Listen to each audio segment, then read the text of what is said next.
A new topic we will discuss from the chapter solutions, that is depression in freezing point. Depression in freezing point क्या होता है? We know that at the freezing point of a solvent, the solid and the liquid are in equilibrium. We know that at the freezing point of solvent means कोई water हो सकता है, जब वो freeze होगा water changes into the liquid, तो solid, liquid जब solid में कन्वर्ट होगा. Freezing point of the solvent, जिस पॉइंट पे वो फ्रीज होगा, the solid and the liquid are in equilibrium. वो क्या होगा? Solid and liquid are in equilibrium condition. वो क्या होंगे? इक्विलिब्रियम पॉइंट पे आ जाएंगे. This is the only possible if they have the same vapour pressure. कौन से टेम्परेचर पे, कौन से पॉइंट पे जब सॉलिड लिक्विड इक्विलिब्रियम में होंगे, वो कैसे पॉसिबल होगा? जब उनका वेपर प्रेशर क्या होगा? सेम होगा. If they have the same vapour pressure. Thus the freezing point is the temperature. अब हमने डेफिनेशन करनी है. फ्रीजिंग पॉइंट कौन सा होता है? वो पॉइंट, वो टेम्परेचर जहाँ पे solid and the liquid state of the substance का जो वेपर प्रेशर होता है वो क्या होता है? सेम होता है. वो पॉइंट, वो टेम्परेचर जहाँ पे solid and liquid state of the substance का जो वेपर प्रेशर होता है वो क्या होता है? सेम होता है. It has been observed that when a non volatile solute is added to a solvent. जब आप एक नॉन वोलेटाइल सोल्यूट को सॉल्वेंट में ऐड करेंगे तो जो फ्रीजिंग पॉइंट ऑफ सॉल्यूशन होगा वो कम होगा प्योर सॉल्वेंट के. इसका कारण क्या होता है?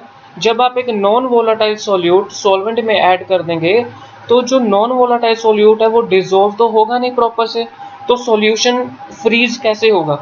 उसका जो freezing point of the solution होगा, मतलब जो लिक्विड है वो सॉलिड में प्रॉपर तरीके से कन्वर्ट नहीं हो पाएगा.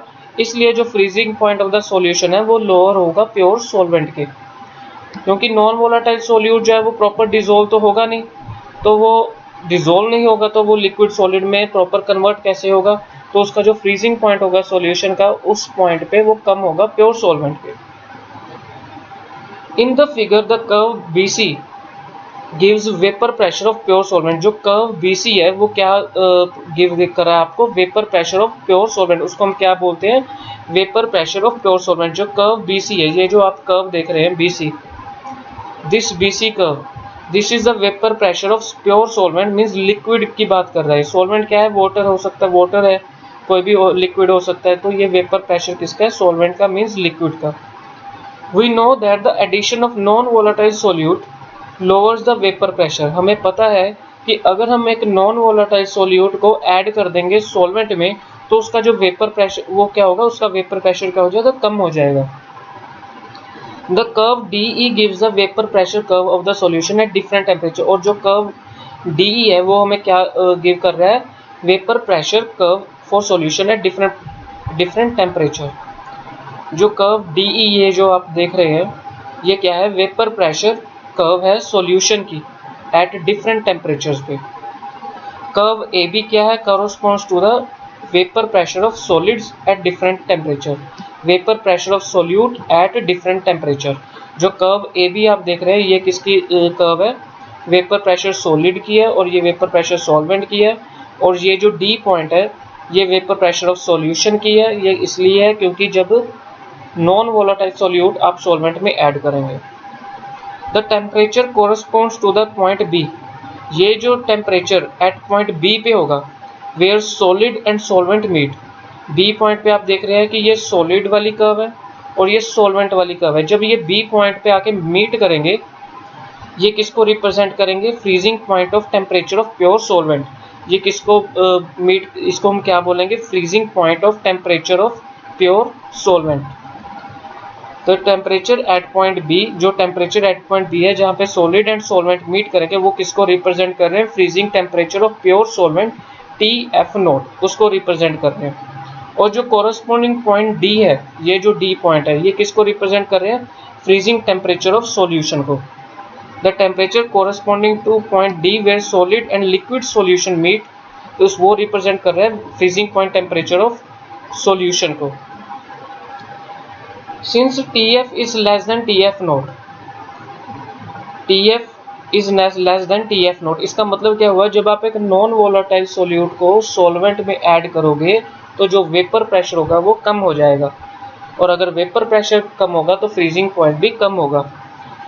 TF अगर लेस देन है TF नोट के, this shows that the freezing temperature of the solution, जो सॉल्यूशन का फ्रीजिंग पॉइंट होगा, फ्रीजिंग टेम्परेचर होगा, वो लेस होगा प्योर सॉल्वेंट के, जिसको हम TF नोट बोलते हैं।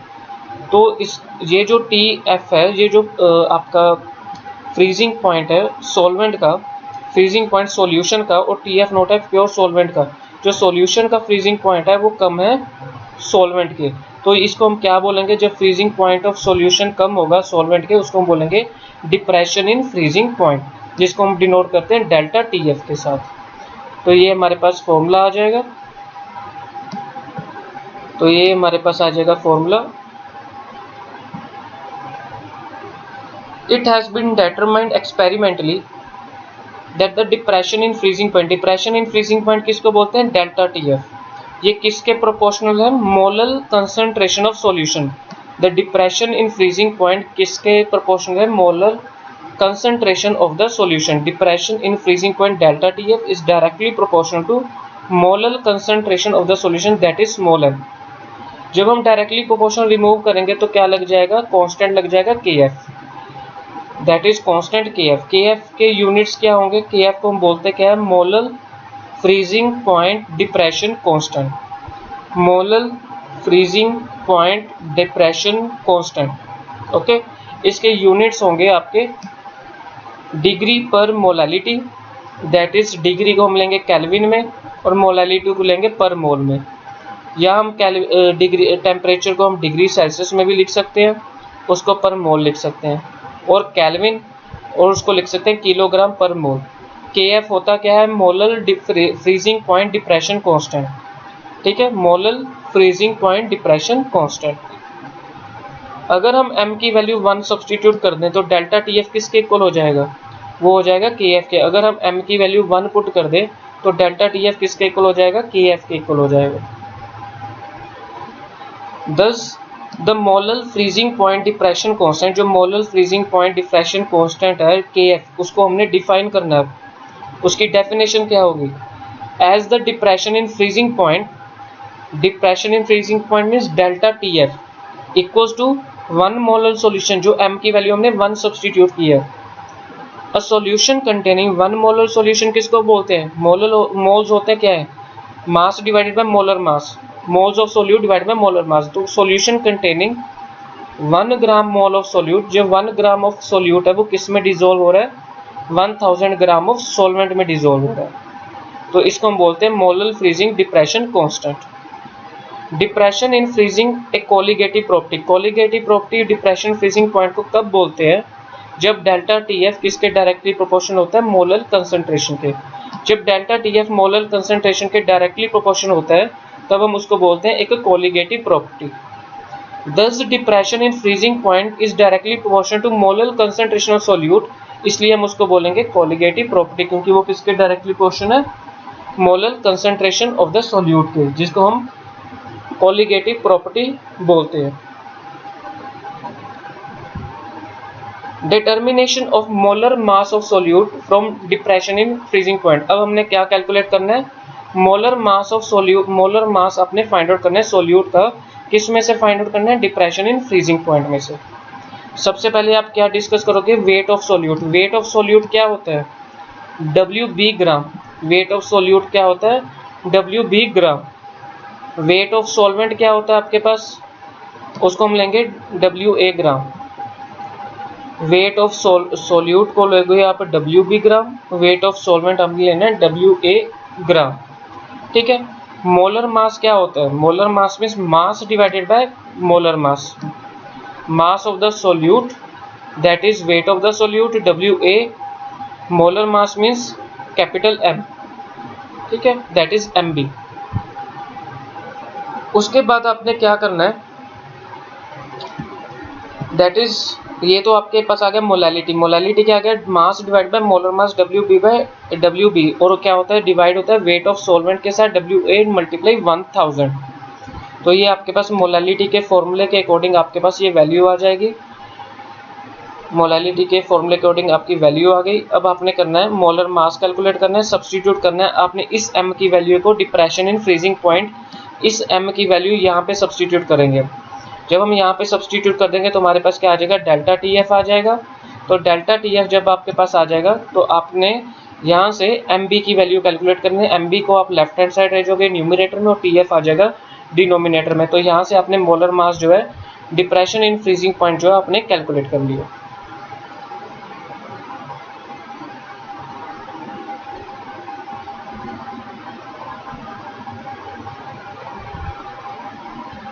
नेक्स्ट हमारे पास जो टॉपिक आता है वो आता है osmosis and osmotic pressure.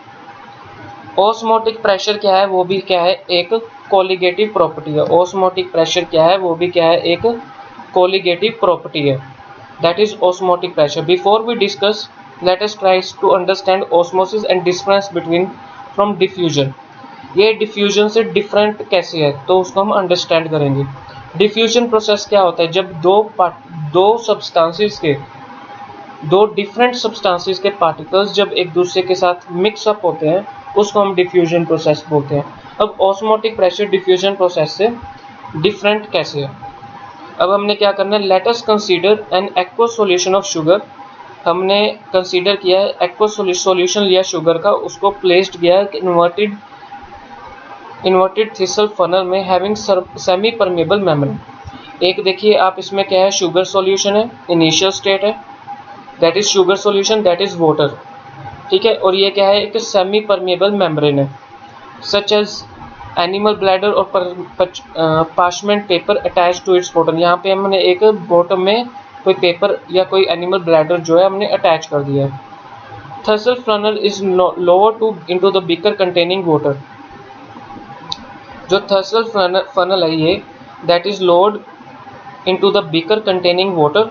The membrane is such that it allows only the molecules of the solvent, not of the solute, to pass through them.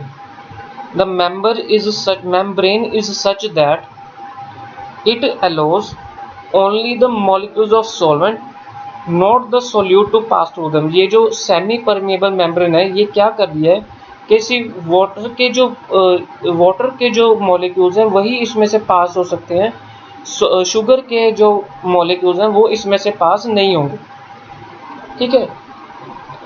In other words the membrane is permeable only to solvent molecules. मतलब ये जो semi permeable membrane है ये सिर्फ अलो कर दिया कि solvent मतलब वाटर के मॉलिक्यूल्स ही इसमें से पास होंगे, ठीक है। Thus will be the movement of water molecules from pure solvent into the solution. जो वाटर मॉलिक्यूल्स हैं सिर्फ वही उनकी ही मूवमेंट होगी pure solvent into the solution. As a result water passes into the thistle funnel. ये जो water है ये किससे पास होगा, इस थर्सल फनल में से पास होगा। ये देख रहे हैं आप कि जो सॉल्यूशन है उसमें से सिर्फ वाटर ही पास होगा। And the level of solution in the thistle funnel rises gradually. ये जो लेवल है इसका राइज होगा gradually.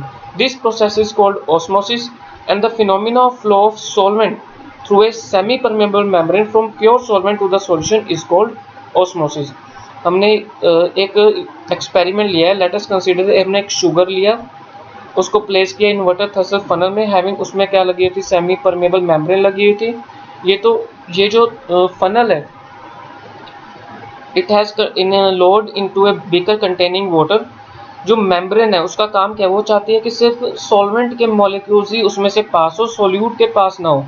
In other words the membrane is permeable only to solvent molecules. मतलब वो मेम्ब्रेन जो है वो सॉल्वेंट मॉलिक्यूल्स के ही जो है पास हो सकती है।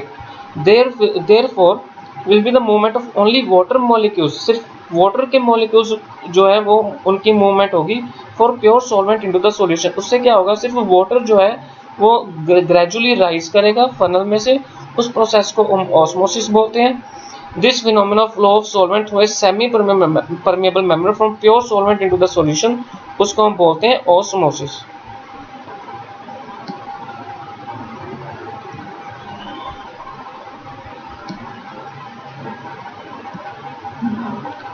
और ये आपने डायग्राम भी जो है बनानी है। Osmosis can also takes place between the solutions of different concentrations. Osmosis कहाँ पे होती है? उन सॉल्यूशंस में होती है जहाँ पे डिफरेंट कंसंट्रेशंस होती है. In such cases solvent molecules move from less concentrated solution low solute, जहाँ पे सोल्यूट की जो मात्रा होती है, जो सोल्यूट की अमाउंट होती है वो कम होती है. Less concentrated solution means low solute concentration. वो किस में से पास होगी? To a more concentrated solution means जहाँ पे वो हायर सोल्यूट कंसंट्रेशन में पास होगी through a semi permeable membrane. Osmosis जो है वो कहाँ होती है? अगर सॉल्यूशन की डिफरेंट कंसंट्रेशन है, एक में सोल्यूट की अमाउंट ज़्यादा है, एक में सोल्यूट की अमाउंट कम है. लेकिन इन सच केस में क्या होगा? जो सॉल्वेंट मॉलिक्यूल्स होंगे वो कौन से सॉल्यूशन से कौन से सॉल्यूशन तक जाएंगे? लो सोल्यूट, जहाँ पे अमाउंट ऑफ सोल्यूट कम है, वहाँ से पास होके वो हायर सोल्यूट में जाएंगे through a semi permeable membrane. Difference क्या होता है between osmosis and diffusion? Osmosis जो होती है वो प्रोसेस होती है through a semi permeable membrane, ठीक है. और डिफ्यूजन के समय कोई सेमी परमेबल मेम्ब्रेन की ज़रूरत नहीं होती. पार्टिकल्स जो हैं एक दूसरे के साथ डिफ्यूज हो जाते हैं, मिक्स हो जाते हैं इजीली. ऑस्मोसिस में सिर्फ मूवमेंट किसकी होती है? सॉल्वेंट मॉलिक्यूल्स की होती है, ठीक है. इन डिफ्यूजन में सोल्यूट और सॉल्वेंट दोनों की मूवमेंट होती है. In osmosis the molecules of solvent move from, जो मूवमेंट होती है सॉल्वेंट मॉलिक्यूल्स की वो lower concentration to higher concentration होती है. मतलब जहाँ पे अमाउंट ऑफ सोल्यूट कम होता है वहाँ से पास होके हायर अमाउंट ऑफ सोल्यूट में जो है पास होता है. In diffusion the molecules move from, इसमें जो होता है higher concentration to lower concentration pass होता है. Osmosis is limited to solutions only. Osmosis जो है वो सिर्फ सॉल्यूशंस में ही होती है और डिफ्यूजन जो है वो गैसेस में भी होती है एज वेल एज लिक्विड्स में भी होती है. ऑस्मोसिस कैन बी स्टॉप्ड और reversed by applying additional pressure. Osmosis को हम स्टॉप भी कर सकते हैं, उसको वापस बैकवर्ड भी भेज सकते हैं अगर हम उसके ऊपर एडिशनल प्रेशर लगाएंगे. लेकिन जो डिफ्यूजन है उसको हम स्टॉप नहीं कर सकते, ना ही हम रिवर्स कर सकते हैं. अब सेमी परमेबल मेम्ब्रेन होती क्या है?